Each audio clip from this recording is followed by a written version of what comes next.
Welcome to using email surveys as an assessment tool, hosted by me, Shelley Kwame McDonald.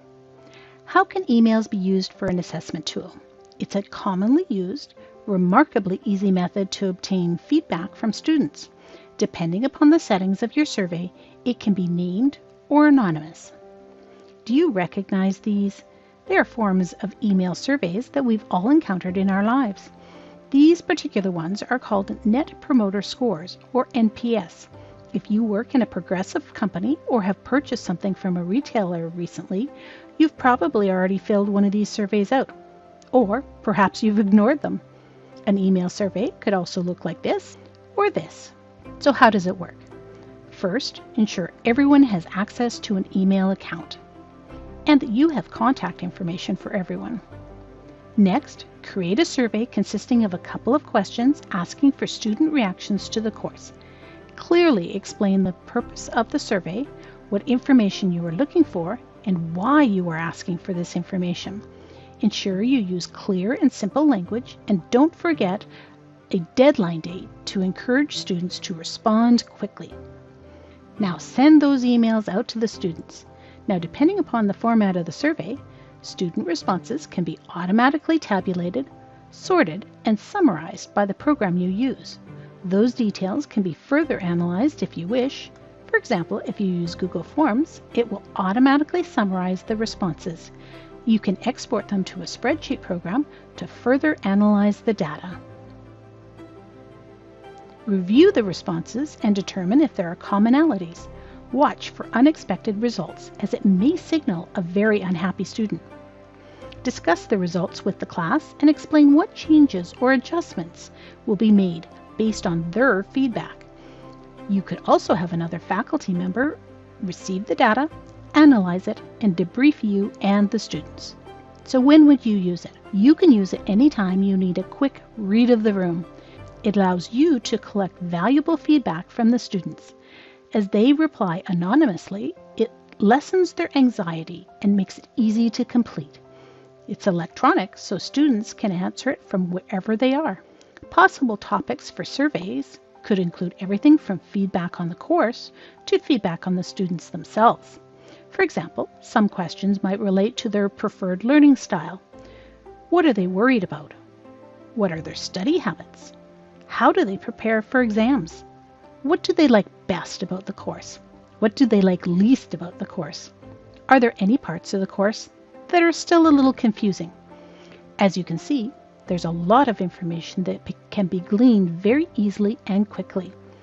The survey could be as short as one question, but should not go over 5 questions, or it becomes too onerous for the students to answer.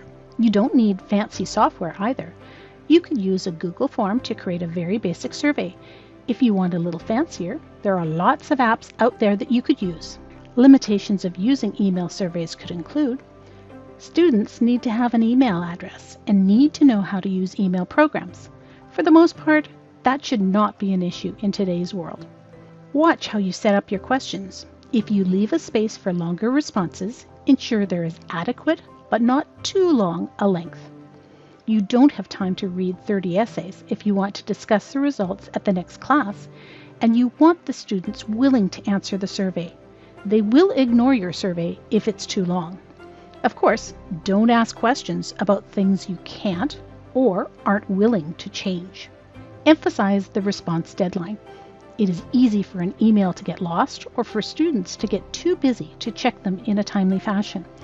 The validity of the survey relies on a statistically relevant number of responses. Emphasize the anonymity of responses to encourage open and honest feedback. People tend to be more forthcoming about the good and the bad if they know their name is not attached to the reply. It is possible that immature students may use this opportunity to write inappropriate responses, so don't take the responses personally.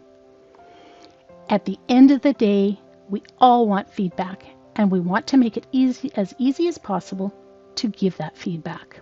Some advantages of email surveys are: they're simple to conduct, easy to understand, and use tools that everyone is already familiar with.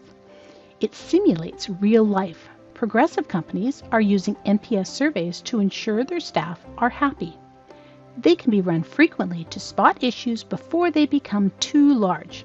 So if you have that gut feeling that there's something not quite right, run a quick survey.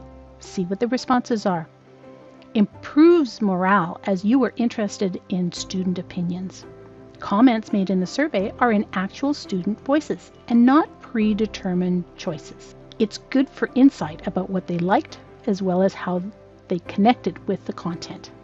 And it encourages communication between student and instructor.